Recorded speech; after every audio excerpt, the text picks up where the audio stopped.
Okay, नमस्कार बच्चों। तो ये एसी सर्किट्स का लास्ट पार्ट है, पॉलीफेज सिस्टम। इसमें हम थ्री फेज सिस्टम के बारे में जानेंगे। तो फर्स्ट टॉपिक है इसका advantages of three phase system over single phase system.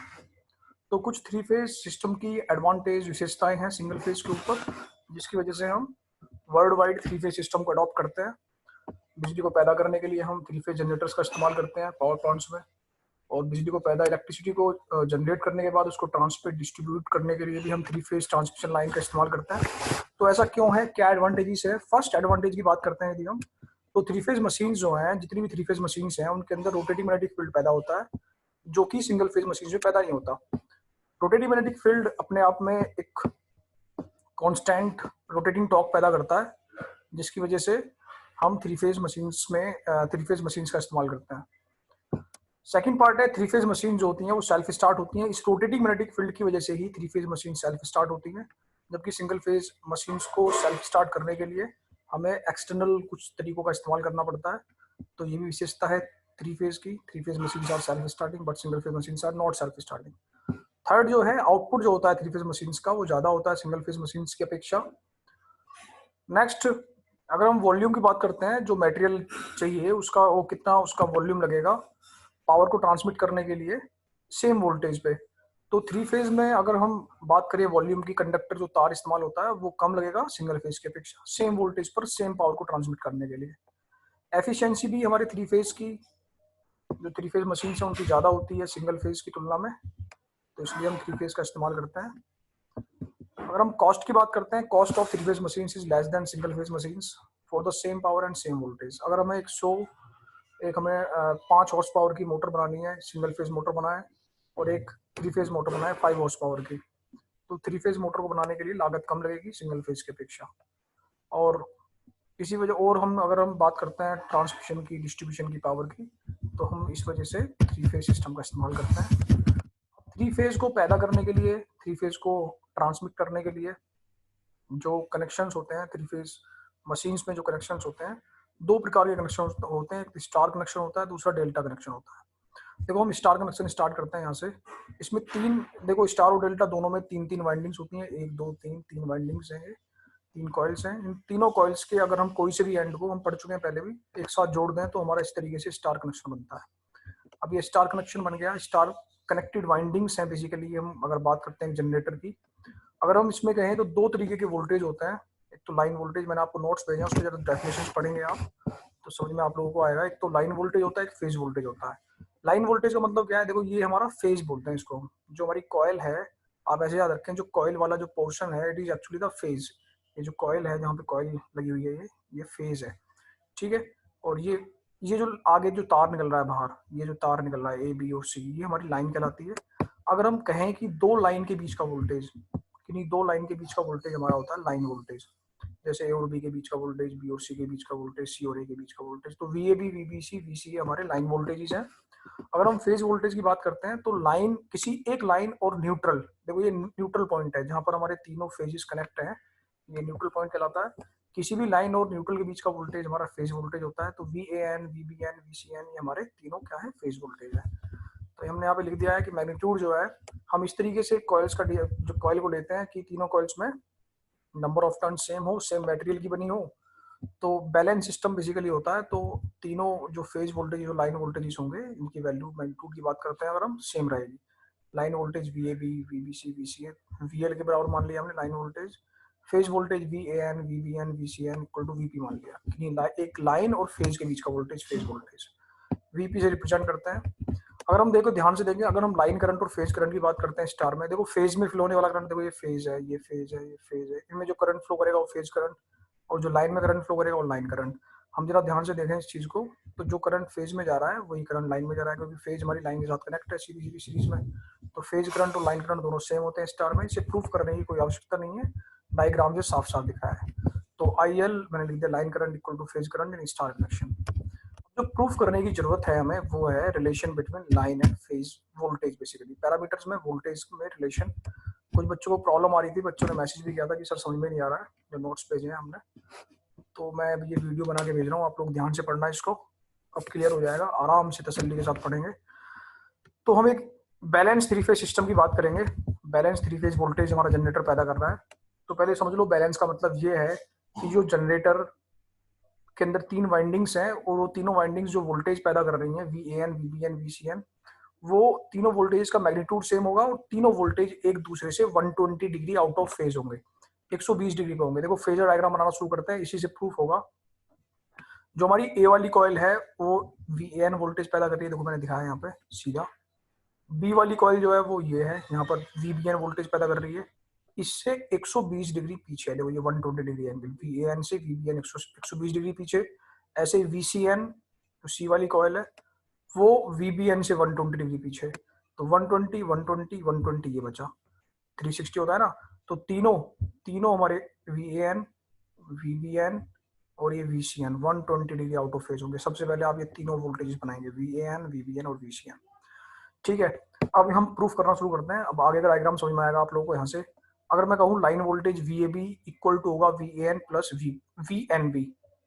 अब मैं जरा पीछे जाता हूँ, आपको समझ में आएगा यहाँ से कैसे बोल रहे हैं हम। अगर मैं ये line voltage V A B लिखता हूँ, ये वी ए बी, तो मैं यहाँ से केवीएल लगाऊँ, यहाँ से केवीएल लगाता हूँ, यहाँ चलते हैं। V A B is equal to, यहाँ जाओ, वी ए एन, यहाँ तक वी ए एन, यहाँ से यहाँ तक एन से बी की तरफ वी एन बी, देखो एन से बी की तरफ वी एन बी, ऊपर ए से एन की तरफ वी ए एन, यहाँ से एन से बी की तरफ वी एन बी। ठीक है ना। तो V A B equal to हो गया V A N plus V N B, V A N plus V N B KVL से। तो हमने लिखा यहाँ से V A N plus V N B. अगर मैं एन को इधर ले जाऊँ, बी को इधर ले आऊँ, तो ये माइनस हो जाएगा, V A N equal to minus के V A N minus V B N. हमने इसकी पोलरिटी को चेंज कर दिया है, एन को हम आना है, बी को एन की जगह, एन को बी की जगह, तो लिख दिया V A N minus V B N. तो लाइन वोल्टेज और फेज वोल्टेज में रिलेशन आया यहाँ से। अब इसको जो लाइन वोल्टेज हमारा आया है V A N minus V B N, यहाँ से इसको हम ड्रॉ करते हैं यहाँ पे। देखो वी ए एन तो हमारे पास है, ये रहा, this is your V A N, ये सीधी लाइन जो है वो क्या है, वी ए एन है। थोड़ा नीचे कर लेते हैं इसको, समझ में आएगा। ये है हमारा वी ए एन। अब हमें चाहिए एक माइनस के वी बी एन चाहिए, क्या चाहिए, माइनस वी बी एन। क्या आ रहा है, माइनस के वी बी एन चाहिए। हमारे पास प्लस का वी बी एन है, लेकिन हमें क्या चाहिए, माइनस का वी बी एन चाहिए। ठीक है ना। तो प्लस का वी बी एन है, तो माइनस का वी बी एन लेने के लिए इसके जस्ट पीछे बढ़ा देंगे ऐसे, dot dot dot dot dot dot dot dot, ये माइनस वी बी एन आ गया। जब ये लाइन ऐसे जाएगी पीछे को निकल के जाएगी ऐसे करके, ये एंगल 120 डिग्री था, इसके बीच से निकली line minus V B N, तो इसने 120 डिग्री को 60 डिग्री में चेंज कर दिया। देखो ये 60 ये बचा और 60 बचेगा यहाँ इधर, ये 60 ये बचेगा और 60 बचेगा ये वाला 60 डिग्री। ठीक है, V A N minus V B N, V A N minus V B N दोनों आ गए। अब इन दोनों का रिजल्टेंट ये है, एक वेक्टर हमारे पास फेजर, एक फेजर ये है, इन दोनों के बीच में से जाएगा हमारा वी ए बी। ये तो है V A N minus V B N equal to V A B. तो वी ए बी बनाने के लिए इस पॉइंट से, इस वाले पॉइंट से ये जो लाइन है वी एन वाली, इसके पैरेलल लाइन डॉट डॉट खींचो यहाँ से, डॉट डॉट डॉट डॉट ऐसे, यहाँ से वी ए एन से इस लाइन के पैरेलल लाइन, इसके पैरेलल लाइन यहाँ वी एन से है जो डॉट डॉट डॉट डॉट, जो दोनों मिल जाए आगे, इसको इससे मिला दो यहाँ, तो ये क्या आ गई, वी ए बी आ गई हमारी। ठीक है, ऐसे ही सिमिलरली अगर मैं वी बी सी की बात करता हूँ, पीछे देखेंगे V B C equal to V B N minus V C N, V B N minus V C N, V B C, V B N minus V C N, V B N arrow, लेकिन हमारे पास plus का V C N है, पीछे dot dot बढ़ाएंगे तो minus का V C N हो जाएगा, इन दोनों का रिजल्टेंट आएगा V B C, V B C आगे बीच में जाएगा। ऐसी मैं वी सी ए की बात करता हूँ तो वी सी होगा V C N minus V N, हमारा वी एन प्लस का है, पीछे लाओ dot dot dot dot minus V N, इन दोनों का रिजल्टेंट, इसका और इसका रिजल्टेंट क्या आ गया हमारा, वी सी ए आ गया, ये वी सी ए आ गया। एक किसी एक से प्रूफ कर, इस वाले से प्रूफ कर लेते हैं रिलेशन, एक से प्रूफ करके दिखा देंगे खाली हम, कोई दिक्कत नहीं है। देखो ये जो पैरेललोग्राम बन रहा है, समांतर चतुर्भुज जो बन रहा है, बच्चों ने पढ़ा होगा समांतर चतुर्भुज का नियम, लॉ ऑफ पैरेललोग्राम, ये वाला जो पैरेललोग्राम बन रहा है, इसको लिख सकते हैं V A B square, V A B जो रिजल्टेंट है हमारा, V A B square equal to ये वाला V A N square plus V B N square. देखो माइनस माइनस एक्चुअली ये लेंथ है, तो लेंथ के अंदर माइनस मैटर नहीं करता है, तो हम क्या लिखेंगे, वी ए बी, ये resultant V A B square equal to V A N square plus V B N square plus V A N into V B N cos 60, इन दोनों के बीच का एंगल 60 डिग्री इंटू कॉस 60। देखो ये लिखा है नीचे, ये लिखा है V A B square equal to V N square plus V B N square plus 2 V B N into cos 60। Solve करो, वी ए बी की वैल्यू क्या थी, line voltage V L square, V N क्या था पीछे, phase voltage V P square, ये भी phase voltage V P square, V A N की जगह वी पी, वीपी की जगह वीपी, cos 60 वाली 1/2, 2 से 2 कट गया, वीपी स्क्वायर हो गया, एक वीपी स्क्वायर ये, एक वीपी स्क्वायर ये, एक वीपी स्क्वायर ये वीएल स्क्वायर। तो क्या आ गई हमारी VL square equal to 3 VP square. यहाँ से आ गया VL equal to root 3 VP. बहुत इंपॉर्टेंट फॉर्मूला है, VL equal to root 3 VP star connection में। तो कई बार पूछा गया है, ध्यान से करना, एक क्वेश्चन 100% आना है स्टार का डेल्टा का प्रूफ करने के लिए। तो स्टार में दो चीजें प्रूफ करते हैं, लाइन और फेज में रिलेशन, और लाइन वोल्टेज और फेज वोल्टेज में, लाइन करंट और फेज करंट में रिलेशन। तो ये रिलेशन याद रखेंगे, लाइन करंट फेज करंट के बराबर होता है स्टार में, और लाइन वोल्टेज √3 टाइम्स होता है फेज वोल्टेज के। अगर डेल्टा की बात करते हैं तो डेल्टा और भी सिंपल है। अगर 3 कॉइल्स है हमारे पास, एक कॉइल ये मान ली, एक कॉइल ये मान ली, एक कॉइल ये मान ली, एक ए डैश मान ली, एक बी डैश मान ली, एक सी डैश मान ली। हमने पहले स्टार्टिंग वाली यूनिट में स्टार डेल्टा कनेक्शंस देखे थे। अगर एक कॉइल का शुरुआती हिस्सा दूसरे के एंड वाले से जुड़ता है, दूसरी का शुरुआती हिस्सा तीसरे के एंड वाले से, तीसरी का स्टार्टिंग पॉइंट पहली के एंड वाले से जुड़ता है, तो क्या बनता है ये स्टार कनेक्शन। देखो ए जुड़ा बी डैश से, देखो सॉरी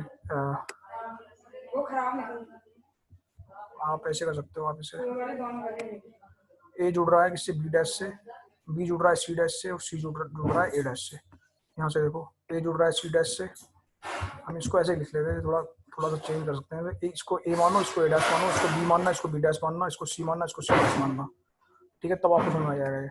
तो ये जो कनेक्शन बन के आएगा हमारा, स्टार कनेक्शन होगा, डेल्टा कनेक्शन होगा, सॉरी। अब ये पॉइंट्स हम बाहर निकाल लेंगे, डैश वाले पॉइंट को छोड़ते हुए ए बाहर निकाला यहाँ से, बी यहाँ से बाहर निकाला, सी यहाँ से बाहर निकाला, तो it will be your delta connection, ठीक है ना। इसमें भी प्रूफ करना होगा हम लोगों को, डेल्टा वाले में भी।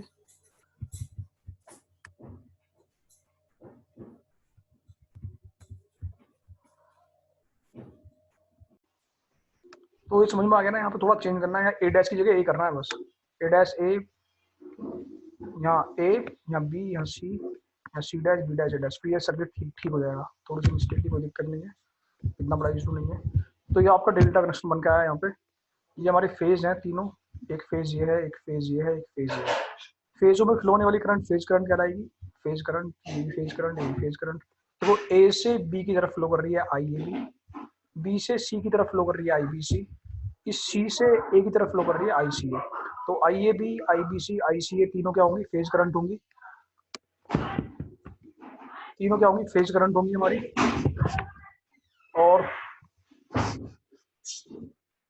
लाइन में फ्लो करेगी जो करंट, ये लाइन है, ए वाली लाइन में लाइन करंट आई है, बी वाली लाइन में लाइन करंट आई बी, सी वाली लाइन में लाइन करंट आई सी, ठीक है ना। कि नहीं, दो लाइन के बीच का वोल्टेज लाइन वोल्टेज पहले से पता है हमें, ए और बी के बीच का voltage line voltage V A B, B और सी के बीच का voltage V B C line voltage, और सी और ए के बीच का voltage V C line voltage. तो हम यहाँ पे ध्यान से देखें तो एक चीज हमें क्लियर होती है कि जो लाइन वोल्टेज है वही फेज वोल्टेज है। देखो जो जो कॉइल है सिंपल, उसके अक्रॉस वोल्टेज जो होता है वो फेज वोल्टेज। देखो इसके एक कॉइल के बीच का जो वोल्टेज है वो फेज वोल्टेज है। अब ये कॉइल है हमारी, इसकी बात करते हैं अगर हम, इस कॉइल के बीच का वोल्टेज, ये वाला वोल्टेज फेज वोल्टेज होगा, यहाँ से यहाँ तक का वोल्टेज फेज वोल्टेज, और यहाँ से यहाँ तक ही लाइन वोल्टेज है। तो डेल्टा कनेक्शन में लाइन वोल्टेज और फेज वोल्टेज दोनों बराबर होते हैं, कोई प्रूफ करने की आवश्यकता है नहीं। स्टार में लाइन करंट और फेज करंट बराबर होते हैं, क्योंकि ये देखो ये लाइन वोल्टेज, किन्हीं दो लाइन के बीच का वोल्टेज लाइन वोल्टेज है, और क्योंकि किन्हीं दोनों लाइन के बीच ही फेज है, तो जो लाइन वोल्ट, देखो फेज भी किन्हीं दो लाइन के बीच में लगा हुआ है, वहां पे नहीं था, वहां एक लाइन और न्यूट्रल के बीच में था स्टार में, इसलिए दोनों में रिलेशन हमें प्रूफ करना पड़ा। यहाँ पे प्रूफ करने की जरूरत है नहीं हमें, ठीक है ना। तो लाइन वोल्टेज फेज वोल्टेज दोनों बराबर होंगे। हमें यहाँ प्रूफ करना बेसिकली क्या है, लाइन करंट और फेज करंट में रिलेशन। देखो ये फेज करंट है और ये लाइन करंट है, इनमें रिलेशन प्रूफ करना है हम लोगों को। ओके, अब देखो ये जो लाइन करंट हमने यहाँ लिख दिया है, I A I B I C equal to I L, phase current I A B I B C equal to I C phase current है, और ये तो हमने बता दिया है लाइन वोल्टेज फेज वोल्टेज में रिलेशन। अब देखो यहाँ पे फिर डायग्राम बनाएंगे दोबारा से, समझ में आना चाहिए आप लोगों को। वहां पर हमने फेज वोल्टेज के बीच में स्टार्टिंग की थी, यहाँ फेज करंट। देखो फेज करंट कौन कौन सा है, आई ए बी, ये I A B, I B C A, I B C, और I C A, I C A, देखो ये I C A, I A B, I B C, I C, I A B, I B C, और I C A. Cursor देखें ध्यान से, ये देखो ये मैंने ऐसे ही क्यों बनाए, ये आपको अभी समझ में आएगा। मैं ऊपर लेके चलता हूँ आप लोगों को, ये देखो यहाँ पे आई ए बी कैसे जा रहा है नीचे, देखो ध्यान देना इसको, आई ए बी इधर जा रहा है, ऐसे ऐसे जा रहा है, आई बी सी कैसे जा रहा है, ऐसे जा रहा है, तो आई बी सी होगा इस तरफ, आई बी सी इस तरफ होगा, आई ए बी इस तरफ होगा, और आई सी कैसे जा रहा है, ऊपर ऐसे जा रहा है, देखो ऐसे, आई सी ऐसे जा रहा है, आई सी ऐसे होगा, तो ये तीनों ऐसे ही बनाए मैंने नीचे डायग्राम में। आई ए बी ऐसे जा रहा है तो आई ए बी ये हो गया, आई बी सी ये हो गया और आई सी ये हो गया भैया हमारा ये वाला। तीनों के बीच का एंगल क्या होगा 120, 120 डिग्री, 120 डिग्री, और ये वाला भी यहाँ से यहाँ तक का 120 डिग्री। ठीक है, अब लाइन करंट और फेज करंट रिलेशन के लिए हम केसीएल अप्लाई करते हैं। हम जो स्टार्टिंग वाला नोड है, ऊपर वाला नोड है, यहाँ पे देखो, इस नोड पर हम केसीएल लगाएं। अगर ध्यान दें, इस नोड की तरफ कौन सा करंट आ रहा है, आईसीए आ रहा है, और दूर कौन से जा रहे हैं, ये भी दूर जा रहा है, ये भी, और ये भी दूर जा रहा है। तो हम लिख सकते हैं दूर जाने वाले करंट इक्वल टू पास आने वाला current, I A plus I A B, दोनों दूर जा रहे हैं तो I A plus I A B equal to I C A. ठीक है ना, तो ये काम किया है हमने यहाँ पीछे, I A plus I A B equal to I C A. तो यहाँ से आई ए इक्वल टू हो गया आई C A minus I A B, और इसको हमने ड्रॉ कर लिया है। आई हो गया आई C A minus I A B. I C ए कहाँ है हमारा, this is your I C A. I A B कहाँ है आपका, आई ए बी रहा, लेकिन हमें चाहिए minus I A B, minus चाहिए ना नीचे देखो यहाँ से, हमें चाहिए माइनस आई ए बी। ये प्लस का आई ए बी है, जब इसको पीछे डॉट डॉट बढ़ाएंगे तो क्या हो जाएगा, माइनस आई ए बी। ये माइनस आई ए बी, ये आई सी ए, इन दोनों का रिजल्टेंट क्या आ गया, आई ए। जैसे पीछे स्टार में किया था वहाँ वोल्टेज का रिलेशन था, यहाँ पे करंट का, इन दोनों का रिजल्टेंट क्या है, आई ए। तो रिजल्टेंट है, देखो ये रिजल्टेंट होगा आई ए, तो ये रिजल्टेंट आ गया आई ए हमारा, आई सी ए और माइनस आई ए बी का। ये एंगल जब इसको पीछे बढ़ाएंगे इसको, तो ये 120 डिग्री को दो हिस्सों में तोड़ेगा। ये 120 डिग्री था तो ये 60 डिग्री आ जाएगा। दोबारा लॉ ऑफ पैरेललोग्राम लगाना, I A square equal to I C A square plus I A B square plus 2 I C A into I A B cos 60। और ये काम जो हमने नोड पे केसीएल लगाया है, दूसरे नोड्स पे भी केसीएल लगाएंगे। बी वाले नोड पे लगाएंगे तो ये इक्वेशन आएगी, और सी वाले पे लगाएंगे तो ये वाली इक्वेशन आएगी, I B equal to I A B minus I B C, I C equal to I B C minus I C A. और इसको हम ड्रॉ कर सकते हैं आराम से, यहाँ पे इसको हम यहाँ पे ड्रॉ कर सकते हैं ऐसे ही, I B equal to I A B minus I B C A. तो आई ए बी ये रहा, आई बी सी ये रहा, आई बी सी को डॉट डॉट पीछे बढ़ाएंगे तो माइनस आई बी सी, इन दोनों का resultant I B. Similarly I C की जो इक्वेशन आएगी सी वाले नोड पे केसीएल लगाने से वो आएगी I C equal to I B C minus I C A, I C A plus का ये रहा, पीछे बढ़ाएंगे dot dot minus I C A, इन दोनों का रिजल्टेंट आ गया आई सी। ठीक है, एक प्रूफ कर लेते हैं, एक से प्रूफ, इस वाले से प्रूफ करते हैं, इस वाले पैरेललोग्राम से हम प्रूफ करेंगे रिलेशन। देखो इस वाले पैरेललोग्राम से प्रूफ करेंगे, वही बताया मैंने भी, I A square equals to I A B square I C A square plus 2 I A B I C A cos 60। I A line current है, ये फेज करंट, ये भी फेज करंट, ये दोनों फेज करंट cos 60 1/2, ये cut गया, I P I P square, एक आई P square यहाँ से आया, एक आई पी स्क्वायर यहाँ से, एक आई पी स्क्वायर आया यहाँ से, तो I L square equal to 3 I P square, I L equal to √3 I. तो डेल्टा में क्या हुआ, देखो डेल्टा में उल्टा हो जाता है स्टार का, लाइन वोल्टेज फेज वोल्टेज के बराबर होता है, लेकिन लाइन करंट √3 टाइम्स होता है फेज करंट के। स्टार में क्या था, स्टार में I L equal to I P था और V L equal to √3 V P था। डेल्टा में V L equal to V P है, I L equal to √3 I P है। बहुत इंपॉर्टेंट है दोनों फॉर्मूले, स्टार और डेल्टा दोनों बहुत इंपॉर्टेंट है। एक क्वेश्चन 100% आना ही आना है, तो आप लोग ध्यान से प्रैक्टिस करेंगे इस टॉपिक की। कुछ समझ में ना आए तो मुझे पर्सनली कॉल कर सकते हैं, मुझसे पूछ सकते हैं। Okay, best of luck.